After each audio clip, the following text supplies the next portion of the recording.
Amados irmãos, a paz do Senhor, que alegria enorme estarmos juntos. Esse é o segundo estudo especial, após termos aprendido muito em Gálatas e aprendido muito na querida Epístola aos Efésios. Amados irmãos, nós vimos ontem que, quando Paulo fala de Gálatas, Paulo está, na verdade, falando de toda uma região chamada Galácia, onde o Evangelho foi pregado por ele e Barnabé, e onde 4 grandes cidades, simplesmente ouvindo o Evangelho, se renderam ao Senhor, e 4 importantíssimas igrejas ali surgiram. Assim, na primeira grande viagem de Paulo, você tem ali na Galácia, você tem o Evangelho prosperando em Antioquia da Pisídia, em Icônio, em Listra e em Derbe. 4 fundamentais cidades ali da Galácia, onde o Evangelho prosperou. E o que nós temos é exatamente, por parte de Deus, a graça chegando literalmente aos gentios e Paulo sendo chamado junto com o amado Barnabé para pregar a todas as pessoas. O que aconteceu? Bem, nós vimos. Infelizmente, gente vinda de Jerusalém chega a estas regiões e começa a ensinar algo horrível. Ensinar que Jesus Cristo não era suficiente. Ou seja, que havia necessário de continuar todos os irmãos a se renderem também aos rituais do judaísmo.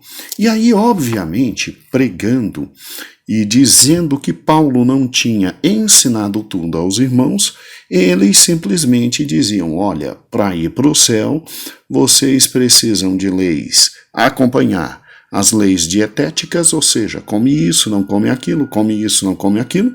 Vocês têm que guardar o sábado e mais ainda se circuncidar. Circuncidar.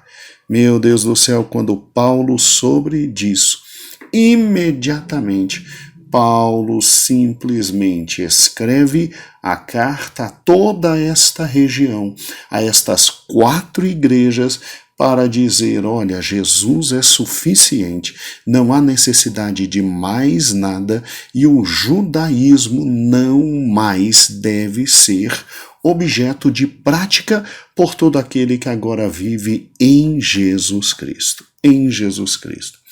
Vamos então à resposta de outra pergunta que simplesmente chegou aos montões para mim.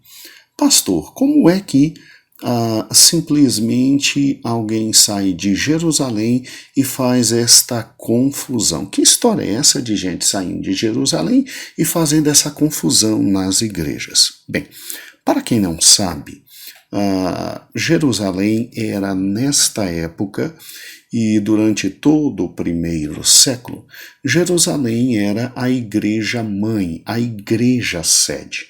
E você tinha 3 grandes cidades no Império Romano. Você tinha, obviamente, a capital Roma, você tinha, depois de Roma, a segunda maior cidade, que era Alexandria, e a terceira maior cidade era Antioquia. Mas não Antioquia da Pisídia, sim Antioquia, que estava ali mais perto de Jerusalém. Pastor, não compreendi. Ótimo. O nosso amado pastor Eber está colocando de novo o mapa número 2 que utilizamos na aula passada.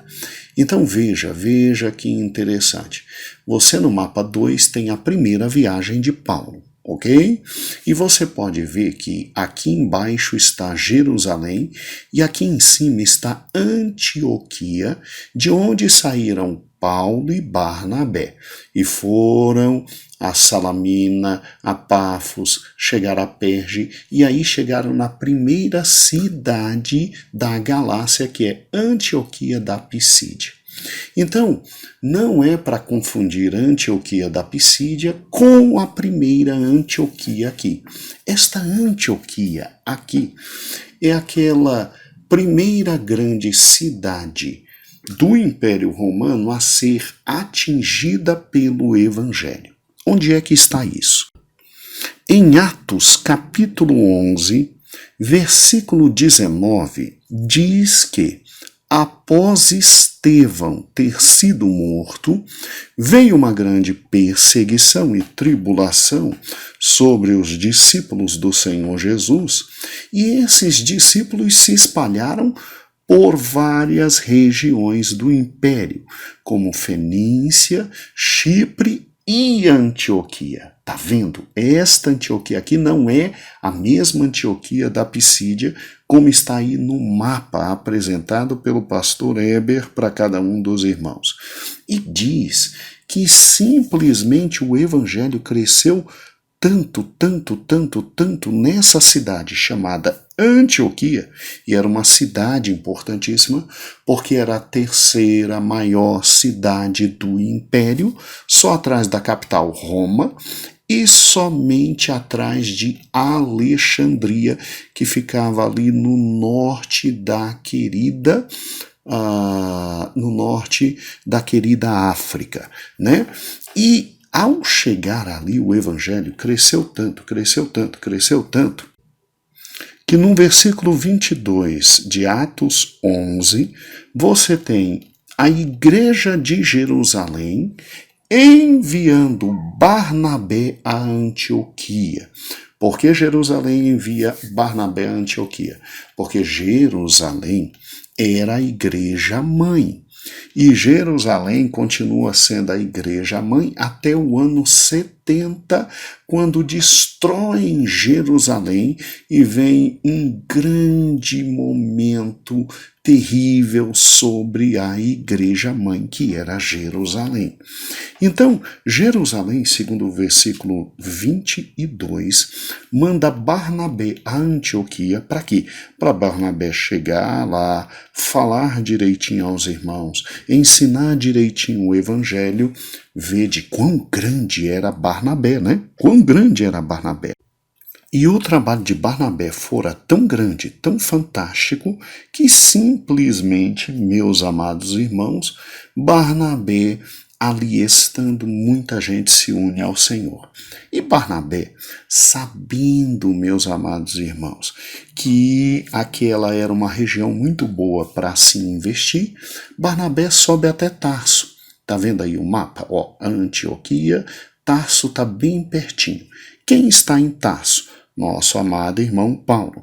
Barnabé pega Paulo, vai até Antioquia, e a palavra de Deus diz que eles ficam ali durante um ano e simplesmente eles ensinam muito da palavra de Deus, e aquela igreja se solidifica, versículo de número 26.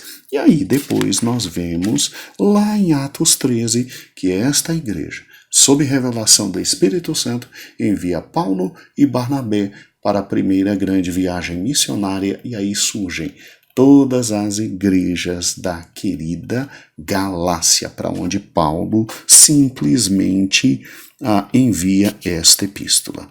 Assim, veja que Jerusalém, ela tinha o costume, como igreja mãe, de mandar homens cheios do Espírito Santo, com capacidade espiritual elevadíssima, para ficar percorrendo todas as igrejas que estavam surgindo em todos os cantos, para ensinar de forma correta a palavra de Deus.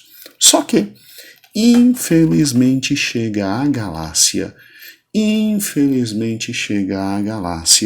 gente que vinha da igreja de Jerusalém e que infelizmente estava pregando algo errado.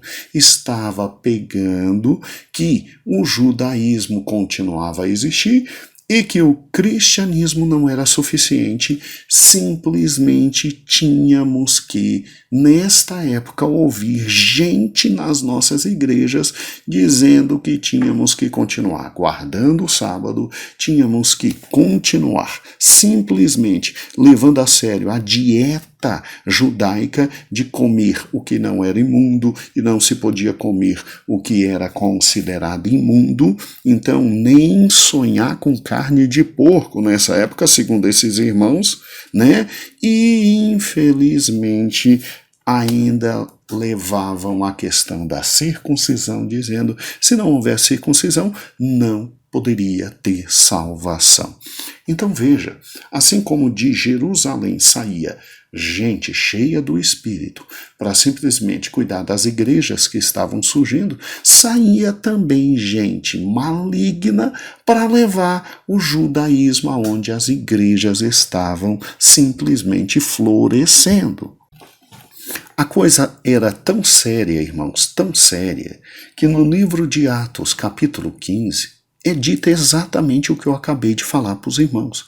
Atos 15, versículo 1 diz assim: alguns indivíduos que desceram da Judéia ensinavam aos irmãos: se vocês não se circuncidarem, segundo o costume de Moisés, não podeis ser salvos. Aí é de lascar, né? Aí é de lascar. Veja, a própria palavra de Deus simplesmente dizendo sobre esses judaizantes. E a palavra ainda os chama de alguns indivíduos. Só que esse povo simplesmente chegava e dizia em todas as igrejas que Paulo estava fundando e levantando: olha, Paulo não trouxe toda a verdade. Paulo não disse para vocês que tem que se circuncidar, tem que continuar com a dieta, tem que continuar com absolutamente tudo do judaísmo, porque senão vocês não vão para o céu. Olha o perigo que a igreja estava passando nesse momento. Porque literalmente são homens usados pelo diabo, esses homens que queriam fazer a igreja voltar ao judaísmo e misturar o cristianismo com o judaísmo. Olha o que o diabo estava fazendo. O diabo malandramente, porque isso é obra do diabo, o diabo malandramente viu que não tinha como evitar o crescimento do evangelho. O que o diabo faz? O diabo simplesmente pega e levanta esses palhaços no primeiro século para pregar em tudo que é canto que simplesmente o judaísmo continua firme e forte e que se aqueles homens não se rendessem à lei de Moisés, eles não poderiam ser salvos. Qual foi a consequência? A consequência, graças a Deus, foi Paulo e Barnabé indo até Jerusalém, expondo todo o problema e, óbvio, como grande líder da igreja, você tem nesta época homens como Pedro, homens como Tiago, irmão de Jesus, que nesta época era o pastor em Jerusalém, e o que acontece? Nós tivemos o primeiro grande concílio da igreja. Se reuniu e, irmãos, a coisa foi feia. Olhe comigo Atos capítulo 15. Você tem Paulo e Barnabé, a partir do versículo 4, chegando a Jerusalém, sendo bem recebido pelos apóstolos e relatando tudo que Deus estava fazendo por meio deles a todos os gentios. E, obviamente, Paulo revoltado, dizendo: olha, tem gente que está saindo daqui e está ensinando errado. E o problema, olha o versículo 5. Insurgiram-se, entretanto, alguns das seitas dos fariseus que haviam crido, e eles estavam dizendo o contrário de Paulo e Barnabé. É necessário circuncidar e é necessário que observem a lei de Moisés. Irmãos, tivemos que reunir todos os apóstolos e a briga foi tão grande, que o versículo 7 diz assim: e havendo grande controvérsia, grande briga, grande debate. Aí Pedro vem, Pedro simplesmente toma a palavra como um dos grandes pilares da igreja na época, e simplesmente Pedro diz, olha, irmãos, vamos deixar os gentios em paz. Vamos deixar os gentios em paz. Né? E Paulo fala, Barnabé fala, obviamente o pessoal da igreja de Jerusalém, da seita dos fariseus que creu em Cristo, brigou de novo, até que Tiago tomou a palavra e graças a Deus, Tiago usado pelo Espírito Santo, esse Tiago aqui é o irmão de Jesus, o mesmo que escreveu a epístola de Tiago e que temos e que ainda vamos estudar. Este homem, tomado pelo Espírito Santo de Deus, ele simplesmente diz, nós não vamos colocar o judaísmo nas costas dos nossos amados irmãos de toda a região gentílica que foi salva. Olha o que diz em Atos 15, versículo 19. Pelo que julgo eu que não devemos perturbar aqueles que, dentre os gentios, se converteram a Deus. A única coisa que eles não vão fazer, aí versículo 20, mas escrever-lhes que se abstenham das contaminações dos ídolos, então nada de comer comida servida a ídolos, e das relações sexuais ilícitas, então nada de relação homem com homem, mulher com mulher, e da carne de animais sufocados e do sangue, nada de comer sufocado e nada de comer sangue. Ok? Nada de comer sangue. E imediatamente, após o versículo 22, nós vemos que essa decisão foi tomada e saíram cartas e mensageiros para dizer a todos os irmãos gentios, vocês não estão submissos a judaizantes. Vocês não estão submissos a judaizantes. Esse fato histórico nos faz pensar em duas grandes coisas. Aqui está o motivo pelo qual eu me filio à corrente e defendo, e esta é a posição oficial também da nossa igreja, de que a carta do apóstolo Paulo aos irmãos da Galácia, ela ocorreu antes de termos exatamente Atos capítulo 15. É tão assim porque, pense comigo, se Paulo tivesse escrito esta carta depois de Atos 15, ele certamente teria falado do Conselho de Jerusalém e do Concílio de Jerusalém e o que a Igreja Mãe Jerusalém tinha decidido. Então, veja que antes mesmo do Concílio de Jerusalém, Paulo, em Antioquia, já tinha escrito esta carta a todos os irmãos. E é óbvio que ele escreve antes, que senão na carta ele teria dito, olha, o Conselho de Jerusalém, ele literalmente já mandou que não se pregasse o judaísmo entre vocês, amados irmãos gentios. Como Paulo não faz referência nenhuma ao Conselho de Jerusalém, cremos que esta carta foi escrita antes do Concílio de Jerusalém. Antes do Concílio de Jerusalém. E Paulo depois, na segunda e terceira viagem, volta feliz, somente visitando as igrejas e dizendo, olha, viu? E aí, com certeza, na segunda e terceira viagem, ele mesmo deve ter levado cartas do Concílio de Jerusalém para provar, viu, que esses judaizantes estão errados? Segundo detalhe, amados irmãos, Cristo nos livrou da maldição da lei. Cristo nos livrou do judaísmo. Cristo nos livrou do judaísmo, ou seja, Cristo é suficiente e nada mais. Veja que Paulo, ele simplesmente na carta aos Gálatas, Paulo nos livra de um problema muito sério. Paulo nos livra da possibilidade de nós simplesmente nos tornarmos historicamente uma mera seita judaica e nós teríamos morrido historicamente se Paulo não tivesse nos defendido com essa carta e se o Concílio de Jerusalém, o primeiro concílio, não tivesse decidido que literalmente judaísmo não tem nada a ver com cristianismo e nós estamos livres, tanto do sábado, tanto das leis dietéticas, quanto da circuncisão. Ou seja, não misture judaísmo com cristianismo.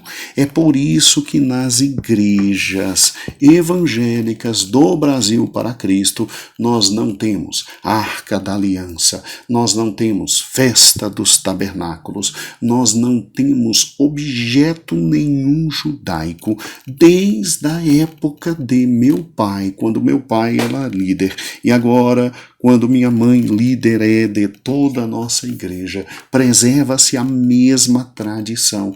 Nós não temos aparatos judaicos nenhum em nossa igreja. Nós não temos aparatos judaicos nenhum em nossa igreja.